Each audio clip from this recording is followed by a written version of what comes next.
I turned 71 last month, and I've started doing something I never thought I would. I plan my showers now. I actually sit down the night before and think about when I'll take one, making sure it's a time when I feel steadiest, when I've had my coffee, when my legs don't feel quite so stiff. I never used to think about it. For 70 years, I just showered when I needed to shower. But 3 weeks ago, I stepped into the tub without thinking, reached for the soap, and my foot slipped. Just a little. Just enough to make my heart stop. I caught myself on the grab bar my son installed last year, the one I insisted I didn't need, and I stood there, naked, dripping, gripping that cold metal bar so hard my knuckles went white, thinking one thought over and over. What if I hadn't caught myself? What if I'd fallen and couldn't get up? How long would I have laid there before someone found me? That's when I realized something had changed. My home, the place I've lived for 32 years, the place where I raised my kids and buried my husband and built every memory that mattered, had become something else. It had become a problem I needed to solve. Every single day. It didn't happen all at once. It crept up so slowly I could pretend it wasn't happening. Too dark. So I stopped going down there unless absolutely necessary. Then it was the step stool I used to reach the top shelves in the kitchen. I'd used that stool 1,000 times without thinking, but one day I looked at it and thought, what if I lose my balance? So I started keeping everything I needed on the lower shelves. The good dishes stayed up top, gathering dust.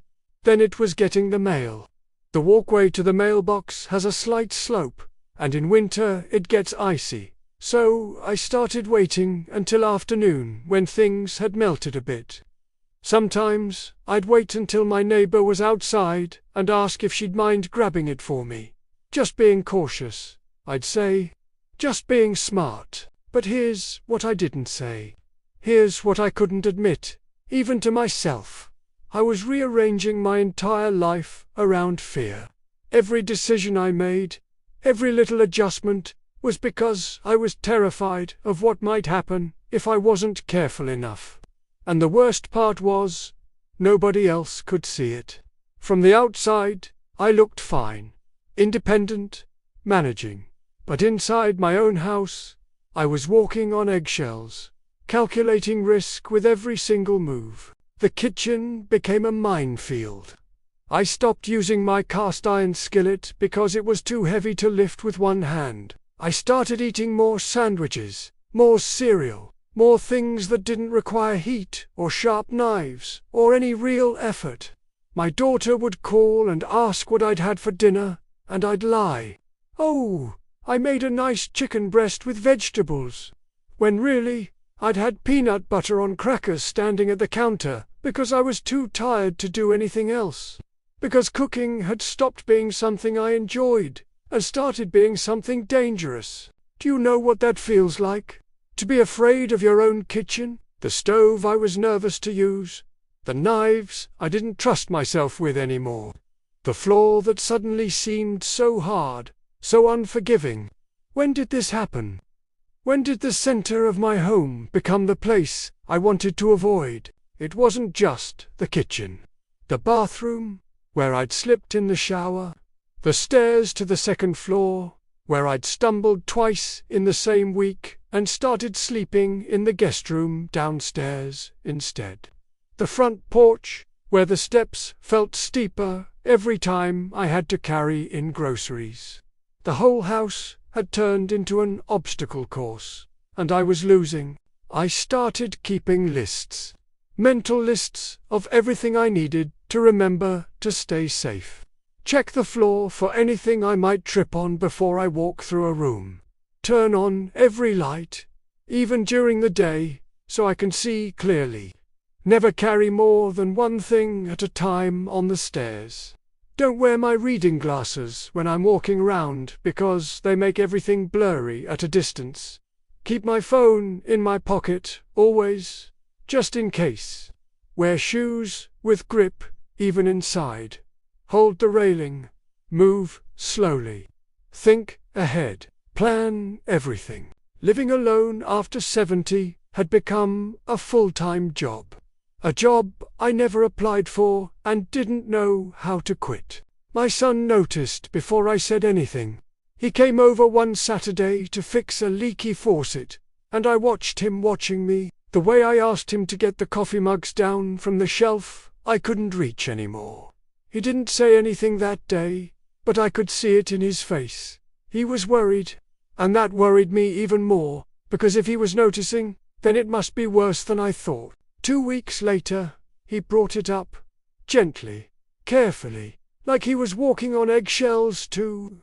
He said he'd been thinking, maybe it would be easier if I lived somewhere with less to manage, somewhere with an elevator, somewhere with people around in case I needed help. He didn't say nursing home, but I heard it anyway. I heard what he was really asking. Was I still capable of living alone? Or had that time passed without either of us wanting to admit it? I told him I was fine.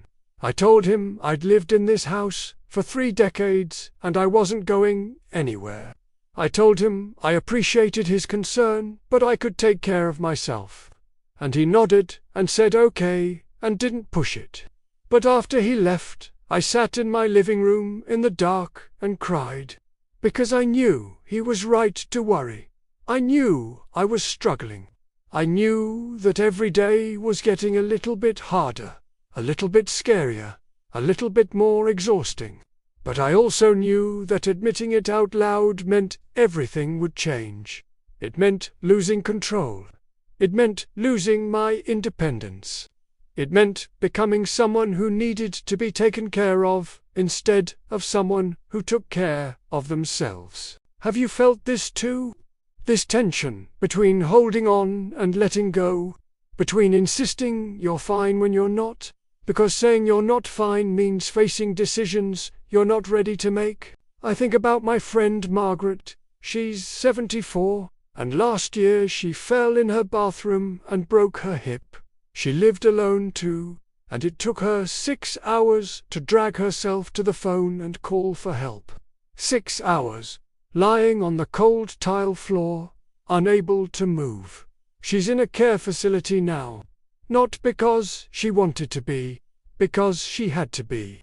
Because, after that fall, nobody would let her go home. Her independence wasn't something she chose to give up. It was taken from her in one terrible moment. And I lie awake at night sometimes, thinking about Margaret on that bathroom floor, and wondering if that's how it'll end for me too. One slip, one fall, one moment where I'm not careful enough, and then it's over. The life I've built, the autonomy I've fought to keep, gone. The truth is, I'm not sure how much longer I can do this. Planning every single movement is exhausting.